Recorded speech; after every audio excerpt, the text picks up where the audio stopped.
자, 안녕하세요. 박성필입니다. 자, 오늘 HLB 보도록 하겠습니다. 자, 목요일에 4%가 빠지고 오늘도 음봉으로 시작을 하고 있습니다. 자, 근데 저는 뭐 크게 의미를 둘 필요가 없다고 생각을 하고요. 자, 뭐 진양군 사기다 어쩌고저쩌고 하는 사람들이 있는데 이건 진양군 회장한테 달린 게 아니라 항서제약과 FDA한테 달려있는 겁니다. 물론 좋은 상황은 아닙니다. 이런 박스권, 단기 박스권을 형성을 했었는데 이 자리가 무너졌고 무너짐에 따라서 저항이 되었죠. 이건 상당히 좋지 않은데, 자, 과거의 데이터를 크게 봤을 때 이 자리거든요. 주황색 선. 과거의 데이터를 크게 보면은 그래도 지지가 수렴되는 자리에 지지받은 상태입니다.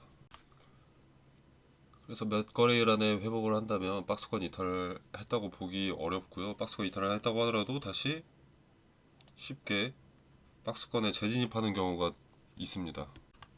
그래서 지금 공매도 잠고 이딴 소리 하시는 분 계시던데 이런 거 볼 자리가 아닙니다. 공매도도 지금보다 낮아지는 것에 베팅하기 쉽지 않습니다. 재료가 현재 진행형이기 때문에 기대감이라는 것이 존재는 하고 이미 주가가 바닥에서 논 지 오래됐기 때문에 비율이 압도적으로 드는 그런 자리가 아닙니다. 자, 이미 쌓여있는 잔고 재료 나오고 기대감 반영되면 그때는 청산됩니다. 큰 의미 없습니다. 제약바이오 특히 HLB한테는. 자, 이게 클래스 2가 나오면은 좀 문제가 될 수 있는데 지금 벌써부터 그걸 걱정할 단계는 아니죠. 자, 그리고 진양군 회장이 주가를 컨트롤하는 게 아닙니다. 진양군 회장이 방치하는 것도 아니고요. 진양군 회장을 좋아하지는 않습니다. 주가 오를만 하면 주주배정 유상증자 때리고 말만 뻔지르르 하니까. 근데 진양군 회장이 방치하는 게 아니라 이건 애초에 항서제약의 CMC가 문제였고 FDA에서 요구하는 추가 데이터 때문에 시간이 딜레이 되는 거지 진양군 회장이 시간을 끄는 게 아니라는 겁니다. FDA에서도 발표를 했는데 진양군 회장이 감춘다? 있을 수 없습니다. FDA에서 의약품 허가 여부를 공식 게재를 할 것이기 때문에 감출 수 있는 것이 아닙니다.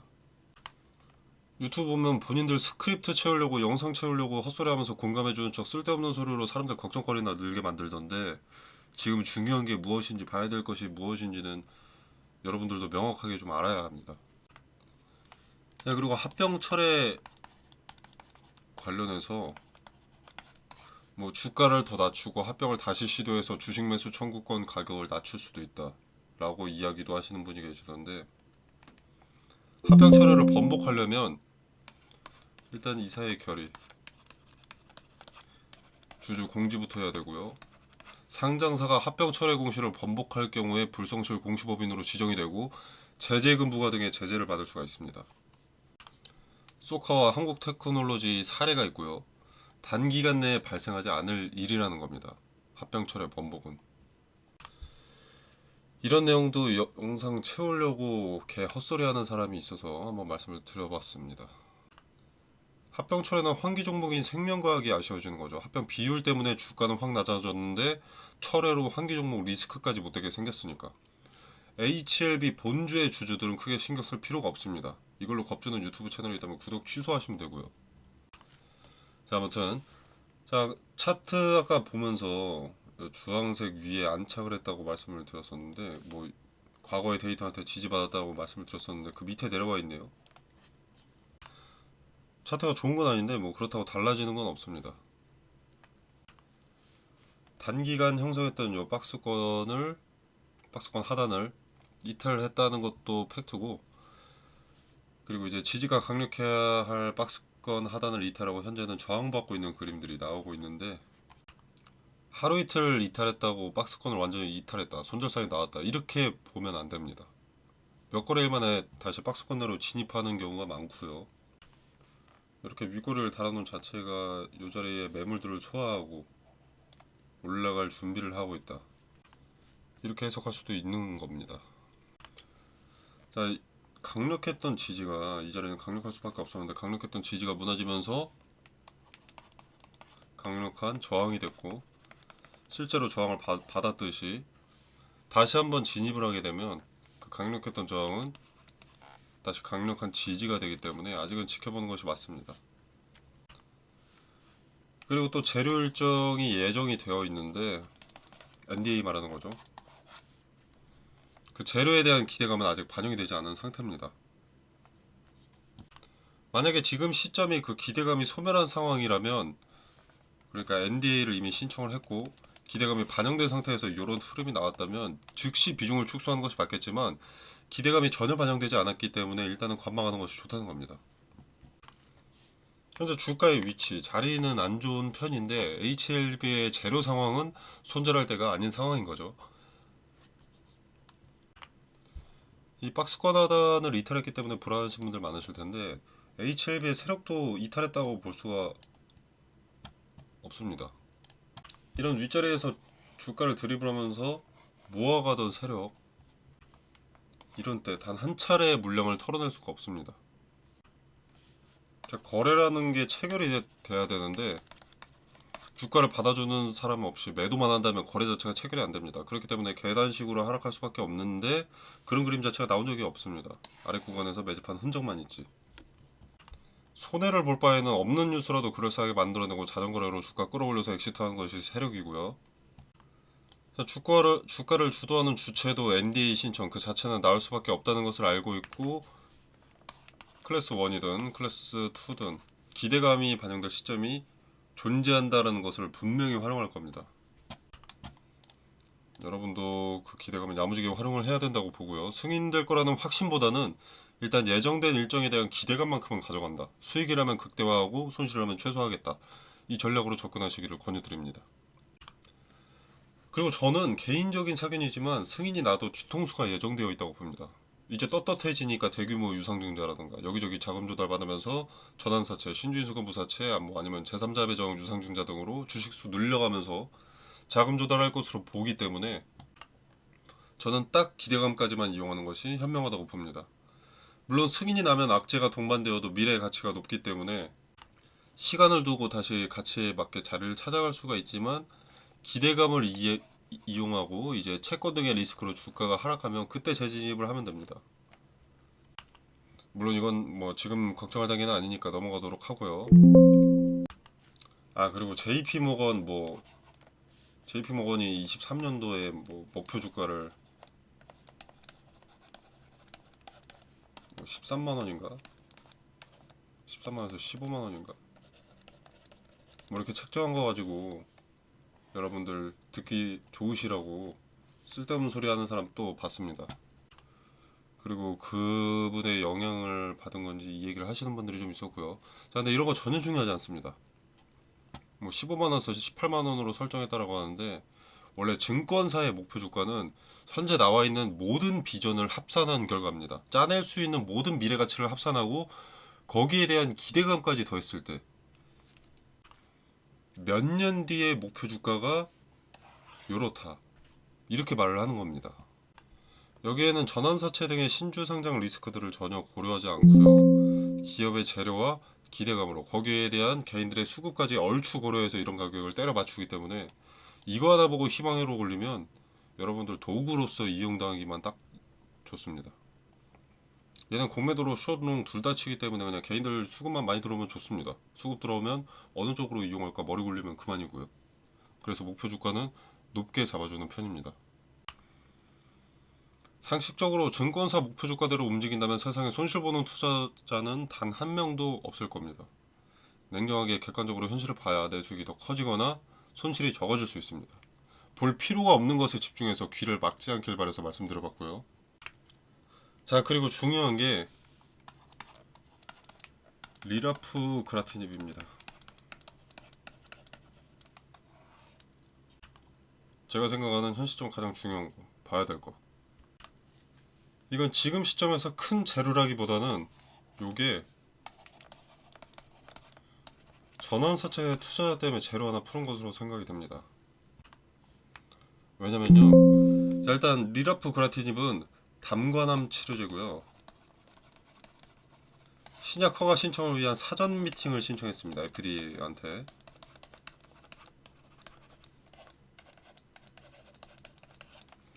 자, 이 미팅은 NDA 제출 전에 임상 결과와 제출 자료 구성, 허가 전략 등을 FDA와 사전에 조율하는 핵심 절차고요. 통상적으로 60일 이내 개최가 됩니다. 요 미팅이 60일 이내에 개최된다는 것이 핵심입니다. 요 자체가 이제 하나의 일정이 되는 거죠. 기대감 일정. 일단 38회차 전환사채. 자, 이거 기재가 잘못되어 있는데 570억입니다. 자, 전환가액은 현재 최저 조정을 받았음에도 불구하고 현 주가보다 꽤 많이 높습니다.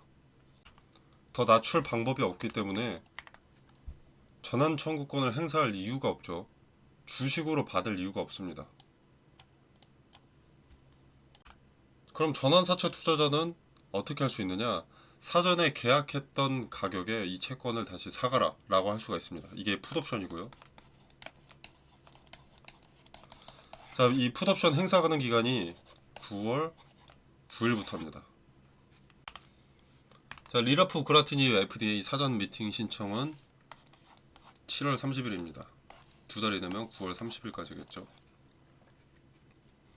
9월 30일 이전에 미팅에 대한 답변이 나올 수가 있고 리라프 그라티닙 관련 긍정적인 뉴스를 쏟아낼 수가 있죠. 자, 기업의 입장에서는 전환사채를 상장하는 것이 좋습니다. 전환 청구권을 행사하는 게 좋습니다. 깡돈 나가는 게 아니고 주식으로 줄 수 있으면서 이 전환사채가 전환 청구권을 행사해서 주식으로 상장이 되면 재무상 자본금과 자본잉여금으로 찍히기 때문이죠. 자, 주식은 찍어내면 그만이고 직접 나가는 돈이 딱히 없는 겁니다. 피해는 신주가 상장되면서 내 주당 가치가 희석되는 것과 오버행 리스크가 존재하게 되는 시장 투자자들이 받는 거고요. 그러니까 쉽게 말해서 9월에 얘네가 풋옵션을 행사하지 않게 하기 위해서 시간을 끌 수 있는 패를 하나 오픈한 게 아닌가 생각이 드는 겁니다. 기업의 입장에서는 HLB가 직접적인 피해를 보는 게 아니라 개인들이 피해를 봐야 되니까. 이 전환사채의 조정가액은 현재 55,769원입니다. 자, 지금 기준 25% 정도가 더 올라야 이 가격 근사치가 되고요. 자, 근데 전환사채는 1년간 보호예수가 걸려있죠. 1년간 기다렸고 1년을 넘게 기다렸습니다. 이 전환가액을 조정하면서 리픽싱하면서. 그리고 전환사채 투자자들이 전환청구권을 행사하는 최소 수익은 통상적으로 2에서 30%는 돼야 전환청구권을 행사합니다. 저희 전환사채 투자자들의 20% 수익은 67,000원 정도고요. 30%면 73,000원 정도 됩니다. 최소 67,000원 근사치는 가져야 풋옵션을 행사하지 않겠죠. 이걸 위한 주가 상승이 있을 수 있다라고 봅니다. 그걸 이용하려는 게, 그리고 도구로서 이용하려는 게 개인적인 판단으로는 리라프 그라티닙으로 보인다는 거죠. 리라프 그라티닙으로 시간을 벌면서 이제 지멘스 MES 시스템 데이터 확보를 꾀하고 있다고 봅니다. 그리고 데이터 확보를 위해서 이걸로 시간을 끌고 있다. 자, 타이베이 미팅 공지에 대해서 이런 말이 있었죠. 자, 이번 미팅에서는 FDA는 보안 사항에 대해서 이견이 없었으며 보완한 내용을 기반으로 한 자료를 추가 제출해달라고 요청을 했었습니다. 자, 일단 이견이 없었다. 항서제약은 1차 CRL 이후에 620억이라는 거금을 들여서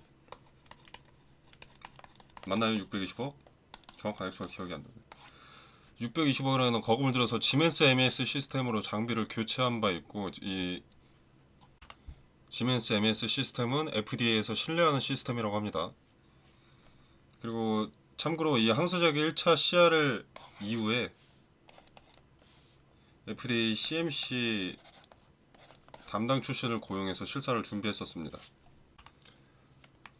자, 아무튼 이 타이베이 미팅에서 항소제약이 보완한 것에 대해서 이견이 없다. 지면서 관련해서 이견이 없고 잘했다. 그리고 보완한 내용을 기반으로 한 자료를 추가 제출해달라. 지멘스 MES 시스템으로 장비를 바꿨다고 하루아침에 해결되는 게 아니죠. 데이터를 구축하고 쌓아야 한다고 합니다. 그래서 개인적으로 생각을 했을 때 지멘스 MES 시스템 도입에 대한 이견은 없는데 이 내용을 기반으로 한 일정 기간 동안에 데이터를 추가 제출해라. 데이터를 쌓아서 그것을 제출해라. 그걸 보고 결정하겠다. 이런 식으로 이야기가 된 것으로 보인다는 겁니다.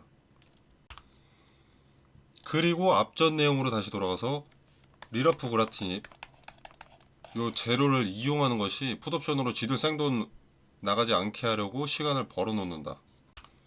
38회차 전환사채 투자자들이 풋옵션을 행사하지 않도록 시간을 벌어놓고 주가를 일부 상승시켜 놓고 지멘스 MES 시스템에 대한 데이터 확보가 끝나면 리보사라니 플러스 캄렐리주맙의 간암치료제 NDA 신청으로 일정 기간 동안에 데이터가 쌓였으니까 그때 NDA 신청으로 재료 송출하면서 전환 청구를 선택하게 한다 라는 게 제 생각입니다. 리라프그라티닙은 23년에 FDA 혁신 신약으로 지정이 되었습니다. 2년 전에.